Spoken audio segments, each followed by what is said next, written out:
Okay, very very good evening बेटा।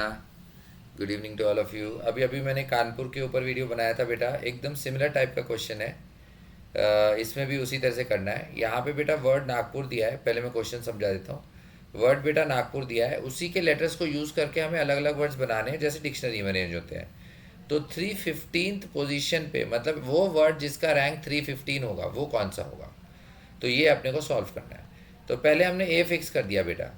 तो total हमारे पास 6 लेटर हैं। अगर हमने ए फिक्स कर दिया, सारे लेटर्स डिस्टिंक्ट हैं, तो बाकी लेटर्स को हम अरेंज कर सकते हैं 5 फैक्टोरियल वेज में, यानी 120। तो बेटा ए से स्टार्ट होने वाले 120 वर्ड्स बनेंगे। अब अल्फ़ाबेटिकल ऑर्डर में B C D E F G H है, तो जी, तो इसका मतलब अल्फ़ाबेटिकल ऑर्डर में अब जी आएगा फर्स्ट पोजीशन पे। तो जी को फिक्स किया, तो जी से स्टार्ट होने वाले वापस 5 फैक्टोरियल यानी 120। तो अभी तक हम 240 तक पहुंच चुके हैं, मतलब 240 तक रैंक आ चुका है। अब जी के बाद जी एच आई जे के एल एम एन, तो अब एन आया। तो इसके बाद जो वर्ड्स आएंगे वो एन से स्टार्ट होंगे। तो एन से स्टार्ट होने वाले वर्ड्स वापस 5 फैक्टोरियल 120। तो 240 में 120 ऐड करो यानी 360।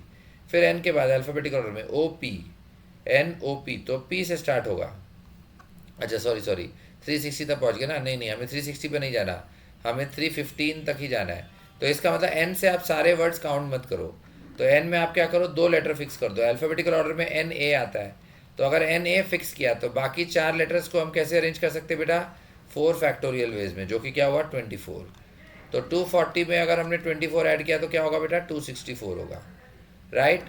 अब एन को वही रखा, अल्फ़ाबेटिकल ऑर्डर में सेकेंड लेटर को सिर्फ चेंज करो। तो ए के बाद B C D E F G, तो इसका मतलब एन के बाद जी आएगा। अब बाकी सिर्फ 4 लेटर्स को अरेंज करना है, तो 4 फैक्टोरियल वापस 24। तो 264 में 24 किया तो ये क्या आएगा बेटा? 288। 264 और 20 284 और 4 288, तो 288 तक पहुंच गए। अब जी के बाद अल्फ़ाबेटिक ऑर्डर में जी एच आई जे के एल एम एन, एन तो ले चुके, ओ पी, तो उसके बाद बेटा एन पी आएगा। तो एन पी फिक्स किया तो फिर वही 4 लेटर को 4 फैक्टोरियल वेज में अरेंज कर सकते हैं 24। तो 288 में 24 ऐड किया, 288 से 298, 298 से 308, और 308 में 4 जोड़ा मतलब 312। तो अब इसके बाद सिर्फ हमें 3 ही वर्ड काउंट करने हैं, तो अब एक एक करके लिख लेते हैं। पी के बाद अल्फ़ाबेटिकल ऑर्डर में क्या आएगा बेटा? पी क्यू आर, तो इसका मतलब एन आर। अब तीसरे लेटर को अल्फ़ाबेटिकल ऑर्डर में लिखा तो एन आर ए लिखेंगे। फिर अल्फ़ाबेटिकल ऑर्डर में ही चलो, तो एन आर ए के बाद क्या आएगा बेटा? जी, अल्फ़ाबेटिकल ऑर्डर में एन आर ए जी। तो फिर पी आएगा और फिर यू आएगा, क्योंकि पी आता है फिर Q R S T U होता है। तो इसके बाद ये वाला 313 वर्ड, 313 के बाद जस्ट लास्ट के 2 लेटर्स को शफल करो, तो जी यू पी, तो ये बनेगा 314। 314। तो अब इसके बाद वाला वर्ड तो एन आर ए, तो ऐसे ही है। अब जी के बाद अल्फ़ाबेटिकल ऑर्डर में क्या आता है?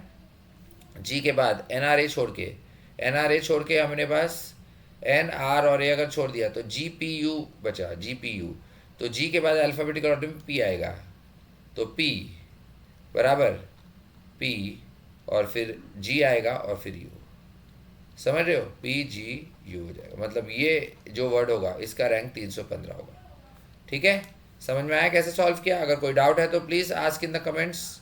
Okay, and please like share and subscribe बेटा, please like share and subscribe. Okay, thanks for watching, thank you everyone for watching.